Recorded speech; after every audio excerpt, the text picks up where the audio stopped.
1947 সালে এই স্কুলটি প্রথম প্রতিষ্ঠিত হয়।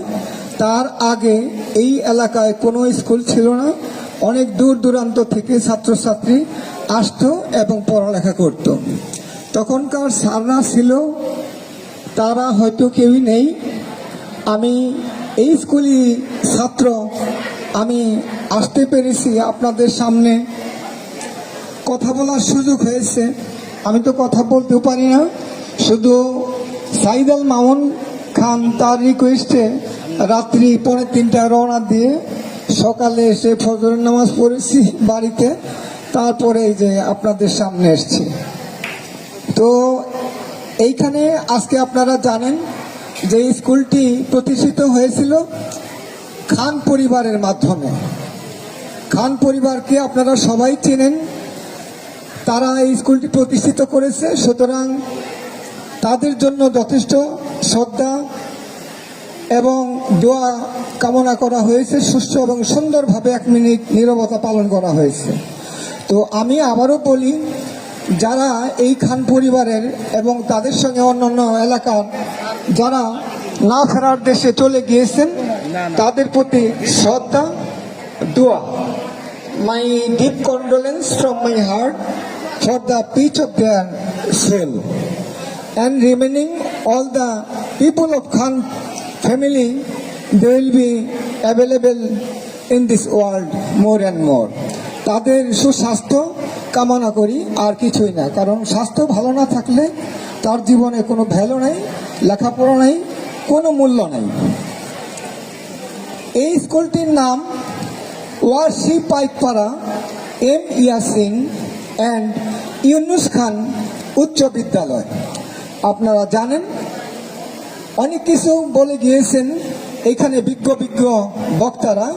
শুধু বক্তা নয়, তারা অনেক উচ্চ শিক্ষিত এবং অত্যন্ত গুরুত্বপূর্ণ জায়গায় লেখাপড়া করেছে। সমস্ত বক্তব্যের মূল কাঠি এটিএম জহির রায়হান স্যার বুঝিয়ে দিয়েছেন। এখানে বাকি আর কিছুই থাকে না, আমার বলার কোনো রাস্তাও নাই। বুঝলে ওই সাবস্টেন্স থেকে আপনারা সামারি করে বুঝতে পারবেন। শুধু অর্জন করলেই হবে না, জ্ঞান অর্জন করতে হবে। A+ পেলেই হবে না, সত্যিকারের জ্ঞান অর্জন করতে হবে, যেন গরুর রচনার জায়গায় হাতির রচনা আসলে আপনি লিখতে পারেন। এটা হলো বেসিক নলেজ।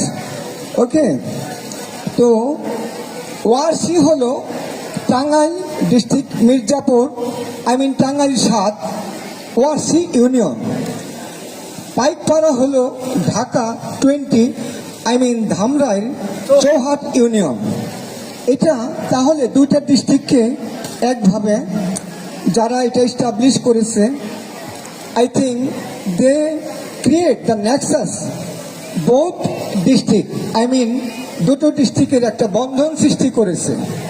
ওকে, মেয়েকে বিয়ের সময় যখন ছেলের হাতে তুলে দেয়, ছেলের হাতের উপরে মেয়ের হাতটা থাকে, তার উপরে বাবা জীবিত থাকলে বাবার হাত থাকে, তা না হলে মা অথবা অন্যান্য গার্ডিয়ান থাকে, যে তোমার হাতে আজকে তুলে দিলাম।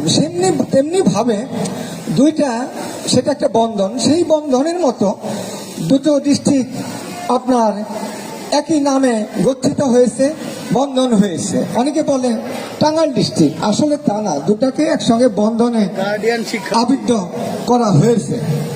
তো আপনারা যারা A+ পেয়েছেন তারা একটু হাত তোলেন, তাহলে আমি বুঝতে পারবো সবাই আসছেন কিনা।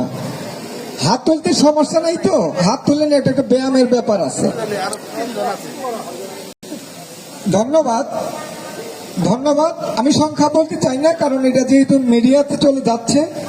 তো এই কঠিন বাজারে আপনারা যেভাবে A+ পেয়েছেন, আমি আপনাদের ধন্যবাদ দিয়ে ছোট করতে চাই না। আপনারা যে ভালো রেজাল্ট করেছেন, আমি অত্যন্ত সন্তুষ্ট। তার পাশাপাশি সন্তুষ্ট ভবিষ্যতেও হব যারা সামনে পরীক্ষা দিবে। আপনাদের এদেরকে দেখে শিখতে হবে। সামনের পড়া কিন্তু আরো কঠিন হবে, পরীক্ষা অনেক কঠিন হবে। তো এই কঠিন বাজারে আপনাদের সবাইকেই বলি, জ্ঞান মূলত অর্জন করতে হবে। এখন কিন্তু বই পড়াটা অনেকটা কমে গেছে, বই অনেকেই দেখি পড়তে চায় না। অনলাইন গুগল সার্চ দিয়ে দিয়ে অ্যাসাইনমেন্ট সাবমিট করে। তো আপনাদের এই পর্যন্ত যারা নিয়ে এসছে এই স্কুলের শিক্ষক শিক্ষয়িত্রী এবং অফিসিয়াল যারা আছেন তাদেরকে আমার অনেক অনেক শ্রদ্ধা, ধন্যবাদ নয় শ্রদ্ধা সরাসরি। ওকে, আজকের স্কুলের প্রধান শিক্ষক জনাব মোহাম্মদ আমিনুর রহমান, অ্যাসিস্ট্যান্ট প্রধান শিক্ষক জনাব মোহাম্মদ আনোয়ার হোসেন মিয়া, আজকে উপস্থিত আছেন অত্যন্ত শ্রদ্ধাভাজন এটিএম জহির রায়হান স্যার, উনি অত্যন্ত গুণী এবং আমি রাত্রেও ফোনে কথা বলেছি সে আসবে কিনা, এবং আজকে যারা আসছেন সবার নামই বলেছে মামুন সাহেব অত্যন্ত রাত্রিতেও সে মনে হয় ঘুম পারে নাই, এটা নিয়ে চিন্তা করেছে। তার সঙ্গে ফরেন রেমিটেন্স যোদ্ধা যাকে বলে, যিনি একটু আগে বক্তব্য রেখেছেন, এবং অন্যান্য শিক্ষক যারা বক্তব্য রেখেছেন এবং অনেক গুণী ব্যক্তিত্ব তারাও বক্তব্য রেখেছেন, আপনারা শুনেছেন, নাম মনে রাখতে পারি না এবং মনে নাই, তাদেরকে আমার অনেক অনেক সালাম এবং শ্রদ্ধা। আমাদের শুধু লেখাপড়া শিখলেই হবে না, আমাদের মানবিক গুণাবলী আদর্শবাদী হতে হবে। আদর্শবাদী হলেও চলবে না, বাস্তববাদী হতে হবে। আমাদের প্রকৃত শিক্ষায় শিক্ষিত হতে হবে। যেমন একটা বাবা মার 6 জন সন্তান আছে, 2টি মেয়ে 4 জন ছেলে। এক লোক জিজ্ঞেস করলেন যে আপনার কে কি করে, বলে 2 মেয়ে ডাক্তারি পড়েছে, বিদেশে থাকে, আর 4 ছেলের 1 জন ইঞ্জিনিয়ার, 2 জন প্রফেসর, 1 জন চোর। বলে কি চোর হয়েছে, তাকে কেন আপনি ঘরের মধ্যে রাখছেন, বের করে দেন। বলে কি করব, ওকে বের করলে তো চলবে না, আমরা বুড়ো বুড়ি ওর রোজগারেই চলে আসি, ঘরে আসি, বাকিগুলো তো কেউ খবরই রাখে না। তাহলে ওই যে একটু আগে আমাদের এক স্যার বলে গেলেন, শুধু শিক্ষা শিখে চোর ডাকাত হলে চলবে না, সরকারি ধন নষ্ট করলে চলবে না, প্রকৃত সম্মানীকে সম্মান দিতে হবে। আমাদের পৃথিবীতে সবচেয়ে কঠিন এবং ওজন বেশি হলো লোহা। 5 কেজি ওজনের একটা লোহা আপনি দেখেন পানিতে ছেড়ে দিলে সঙ্গে সঙ্গে নিচে পড়ে যায়। সেই লোহা কিন্তু আগুনের কাছে হার মানে, আগুন দিলে সেটা গলে যায়। ওকে, সেইটাকে আবার দেখেন পানি ঢেলে দিলে পানি পড়ার পরে সঙ্গে সঙ্গে সেই আগুনও নিভে যায়। তাহলে পানির কত শক্তি,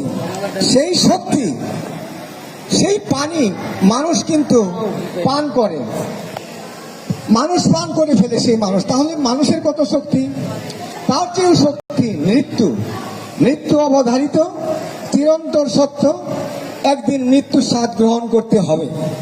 তার চেয়েও শক্তিশালী হলো দোয়া, আপনার পিতামাতার দোয়া, শিক্ষকদের দোয়া, মুরব্বীদের দোয়া, অনেক শক্তি।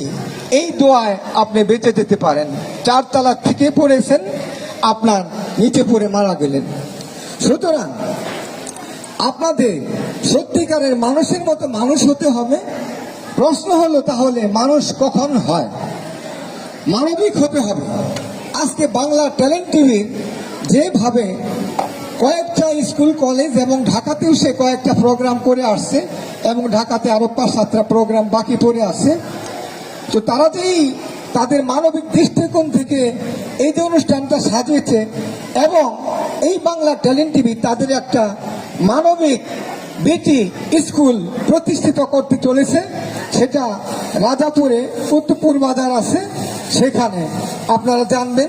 সেখানে বিনা পয়সায় আপনার ইংরেজি শিক্ষা দেওয়া হয়, গান শিক্ষা দেওয়া হয়, অনেক সাবজেক্টে যারা দুর্বল, যারা একটু যে শিখতে চান তারা সেখানে যেতে পারেন। এবং সে তো আর তার ধন সম্পদ বিক্রি করে এগুলো চিরকাল চালাতে পারবে না। যারা অর্থশালী বিত্তশালী যদি দেখেন না, তারা ছাত্রছাত্রী সকলের পাশে দাঁড়াচ্ছে, গরিব দুঃখীদের পাশে দাঁড়াচ্ছেন। এই সাইদ আল মামুন এবং বাংলা ট্যালেন্ট টিভিকে আপনারা সহযোগিতা করবেন, আপনারা তাদের ডাকে সাড়া দিবেন এবং আপনারা তাদের খোঁজ খবর নেবেন, কি হলো কি হলো না, তারা যেন ভালো করতে পারে অত্র এলাকাতে, সেই দিকে আপনারা লক্ষ্য রাখবেন।